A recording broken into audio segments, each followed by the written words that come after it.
Jane needs a job. Imbecile. That's what he calls Professor Blanchard. The imbecile is choosing 2 students to lead a research assignment in an abandoned farmhouse. Carter knows he's going to be selected. He's the best in the neuroscience program, the best at the Leary. The Leary. It could only be the Leary. The Leary or the Allen. 2 institutions with a history of working with the government to push the limits of psychology beyond the code. Not beyond the code, despite the code. The papers coming out of the Allen amazed him, captured him, inspired him. Had he been Canadian, it would have been the Allen, or what many called Ravenscrag. The experiments they conducted were brilliant, cutting edge, mind-shattering. He wishes he were a student in the 50s studying under Lord Crag, the nickname patients gave the genius at Ravenscrag. Lord Crag returned from the trials with ideas, not cautionary tales, not disgust like the other bleeding hearts who condemned the doctors who would anyway be smuggled into his country and be given the highest positions in government in exchange for their discoveries. Lord Crag took the experiments he had heard about to the next level, and Carter hopes to do the same. But not with this professor, not with Blanchard, Dr.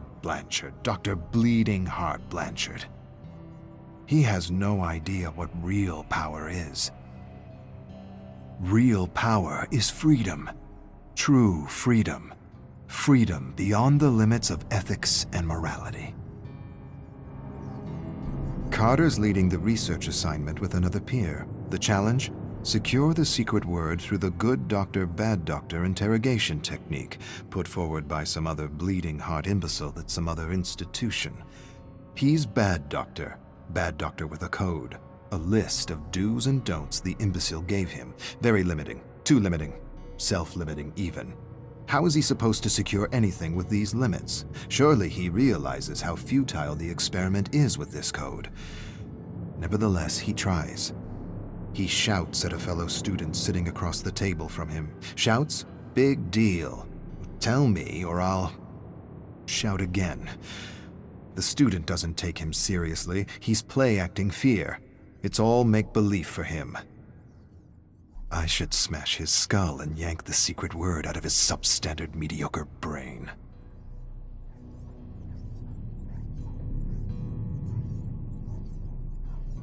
Second day, and nothing. Carter's frustrated, really frustrated. At least they're tied up, all 7 of them, but it's still not enough. They need to take the interrogation to the next level, deprive them of food and water. They'll talk. When their cells begin to self-cannibalize, they'll talk. Better yet, he wants to deprive them of sleep. Sleep deprivation. Removes masks, lowers guards, makes prisoners talk for the promise of a few minutes of sleep. The 7 prisoners stare at him. They know they're safe. He can see it in their eyes. Limits. No one got anywhere respecting limits. He despises his colleague, Good Doctor. He'd have the secret by now had he been working alone and without a code.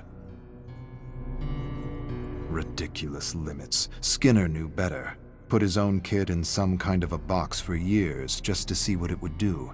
Huxley worked for the Secret Service and wrote Truths as Lies in Brave New World. War of the Worlds was another great test in mass propaganda. The power of the radio to induce fear and anxiety in an unsuspecting audience. The power of fear and anxiety to inspire silence and indifference and create perfect consumers. Ethics, morality, limits. For sheep, not shepherds. Carter feels anxiety unlike he ever felt as he watches Good Doctor interrogate one of his classmates.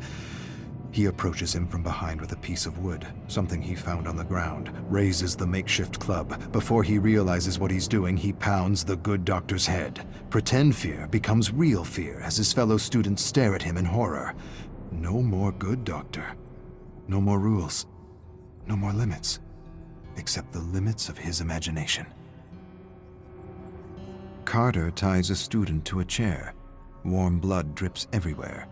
He twists pieces of flesh off his face. The sheep look away, but never up. With terrible moans and squirms, he gets a secret word from each and every one of them. New, Reich, Horizons, Fourth, Bird, Kill. His classmates beg to be released. They sob and agonize in their chairs. They plead the experiment is over. You have the words. You win. We're done. Carter smiles. He's still got a few days. A few more days and a few more experiments to run. Could put his career at risk. But he's got the good doctor to take the fall. I'll take what I learned from Lord Crag and lobotomize these imbeciles and manipulate... No, not manipulate. Manufacture. Yes, manufacture reality. Music blares. Eyes are kept forced open with toothpicks. Carter piggybacks a looping song with an inaudible subliminal frequency to evoke fear, anxiety, and discontent. He experimented with the loop on his parents, always caused a fight between them. He doesn't remember where he got the loop.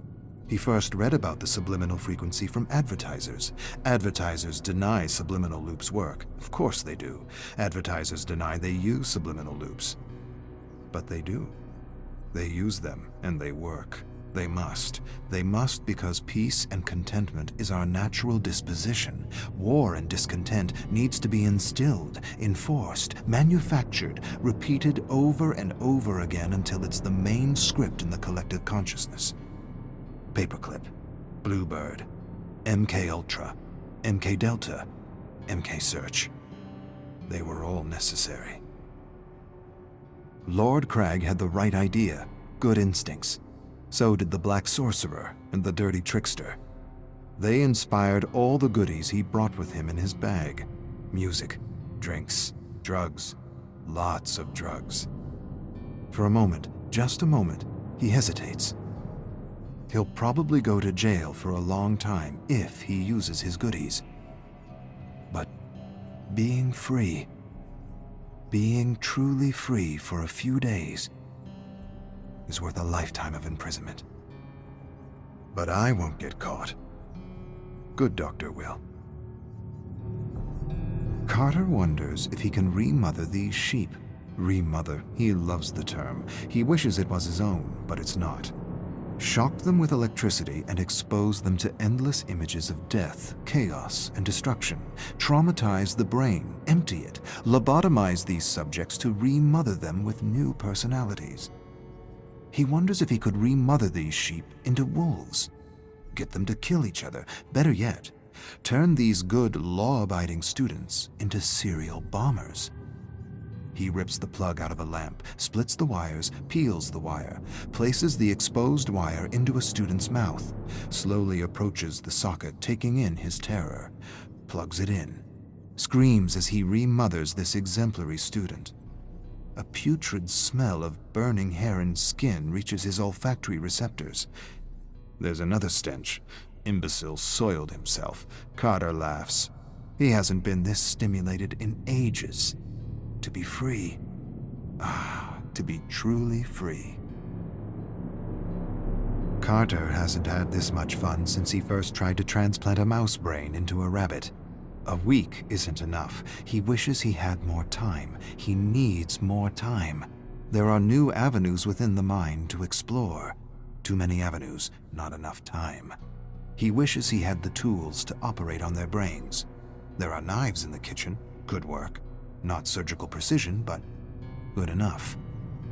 He's read about a gland in the brain that looks like an eye, a gland that supposedly secretes DMT, a kind of mystical drug. He wonders if he can extract it from a living subject. He wonders what a good dosage of human DMT does to a test subject. Carter unties a rope.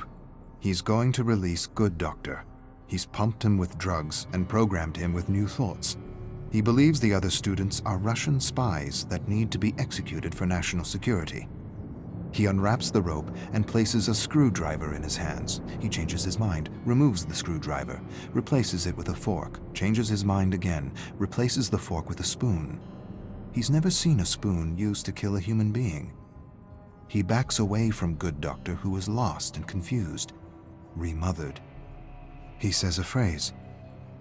The moon is down. Confusion becomes clarity as Good Doctor stands and approaches the Russian spies with a spoon. Brilliant. Bleeding Heart Blanchard returns to the farmhouse with a group of men Carter's never seen before. They look like government men. He suppresses a smile and tells them Good Doctor got out of hand, took things a degree too far. He barely got out alive. Blanchard tells him to shut up. His tone is different. He doesn't sound like an imbecile. We taped the whole thing. Carter exchanges a look with the men in black suits. He doesn't understand. The imbecile enters and does the unexpected. He stares at the barely breathing student unperturbed. No fear, no panic, no emotion, nothing. He grins and mumbles something to himself in German. He turns to Carter with a smile. His smile turns to a grin when the men in black suits handcuff and arrest him. Blanchard whispers, "Looks like you had your chance to make merry hell and took it. The cuffs are just for appearances."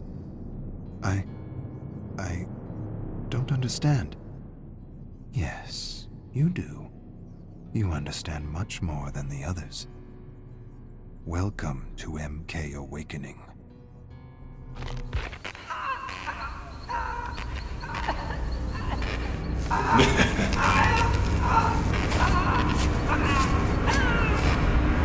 Hey!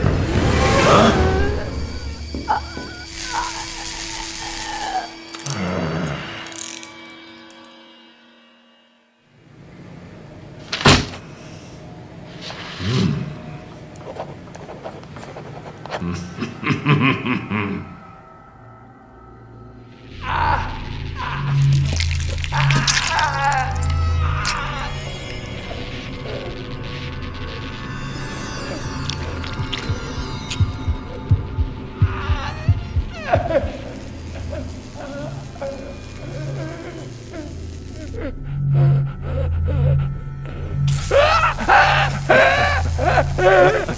Ha